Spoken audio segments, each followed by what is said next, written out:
नमस्कार मंडळी, पुन्हा एकदा स्वागत आहे तुमचं अशंकाज किचनमध्ये. तर आज आम्ही घेऊन आलो आहोत एक नवीन डिश जिचं नाव आहे पनीर ठेचा बॉम्ब. हे काहीतरी नवीन इनोव्हेट करायचा प्रयत्न केलाय आणि ही तुम्ही सर्व करू शकता ॲज अ स्टार्टर डिश आणि ही नक्कीच तुम्हाला आवडेल. आणि चला बघूया ह्याची रेसिपी लवकरच. ठेचा महाराष्ट्रातल्या घरोघरी बनणारा हा मिरचीचा ठेचा झणझणीत, ज्याच्या विना आपलं डाळ भात भाकरी चपाती जे इनकम्प्लीट आहे. मला तर वाटतं सगळ्या घरांमध्ये हा ठेचा बनवला जातो जेव्हा आपल्याला थोडीशी जेवणात येणारी ती चव लागते.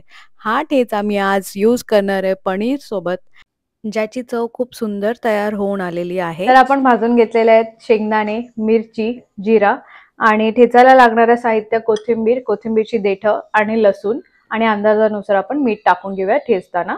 तर चला आपण ठेचून घेऊया. कोकण. कोकण म्हणजे मे महिन्यातली सुट्टी. सुट्टी पडली नाही का आमची आई आम्हाला आईच्या घरी पाठवायची आणि आईच्या घरी गेलो की म्हणजे दिवसभर खेळून आलो की सगळी भाऊ-बहिणी अशा लाईनीत बसायचो जेवायला आणि आई जे जेवण बनवायची ते होतं ते सुक्ख. ती बनवायची वरवंटा पाटा, ठेचणी, ह्या सगळ्या प्रकारचे जे वेगवेगळे पदार्थ होते ती इतके सुंदर असे बनवायची आणि असं वाटायचं की सुट्ट्या कधी संपल्या हे कळलंच नाही. आणि तीच जी ठेचणीची चव आहे, ती आज आपण मिरचीचा ठेचा बनवताना यूज करणार आहोत आणि हा ठेचा इतका अप्रतिम झाला होता निघून. सुट्ट्याही संपल्या आणि ते दिवस कधी गेले हेही समजलं नाही. पण तुम्ही विसरू नका ही रेसिपी ट्राय करायला आणि ही रेसिपी तुम्हाला नक्कीच आवडणार आहे आणि तुम्ही ही रेसिपी ट्राय केलात तर मला कमेंटमध्ये नक्की कळवा, की हा तुम्हाला पनीर ठेचा बॉम्ब कसा वाटला.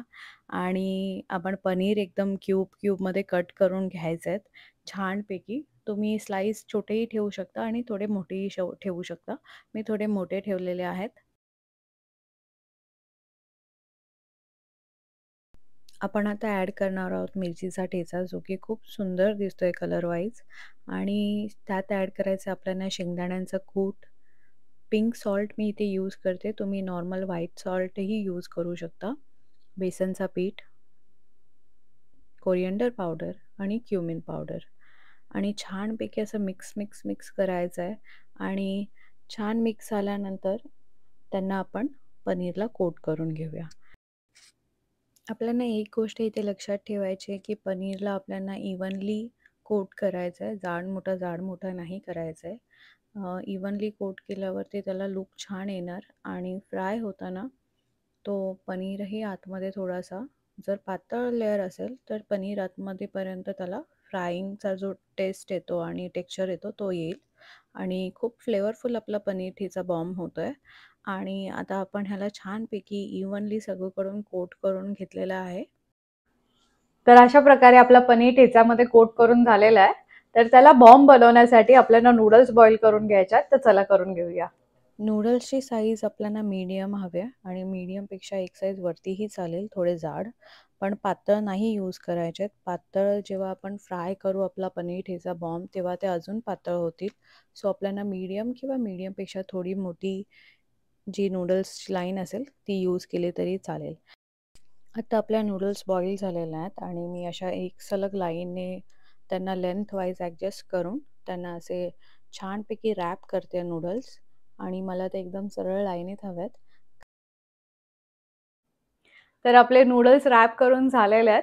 त्यांना अगदी रशी बॉम्ब सारखा लुक आलेला आहे आणि आता आपण त्यांना फ्राय करून घेऊया.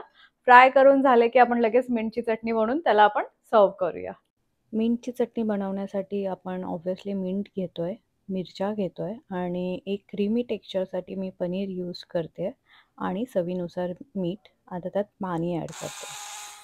मिंटच्या चटणीमध्ये पनीर का? तर जो आपण पनीर ठेचा बॉम्ब करतोय त्याच्यामध्ये भरपूर साऱ्या मिरच्या आहेत आणि तो खूप स्पायसी आहे आणि खूप छान टेस्ट आहे त्याची, एक वेगळी युनिक अशी.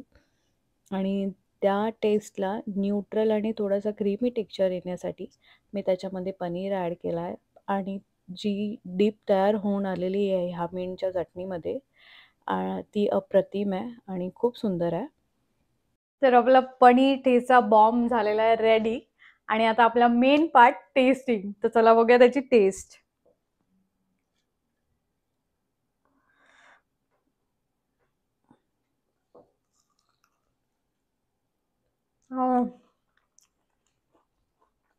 सुपर्ब, इतकं छान अप्रतिम टेस्ट आहे याची की तुम्ही नक्की ट्राय करा.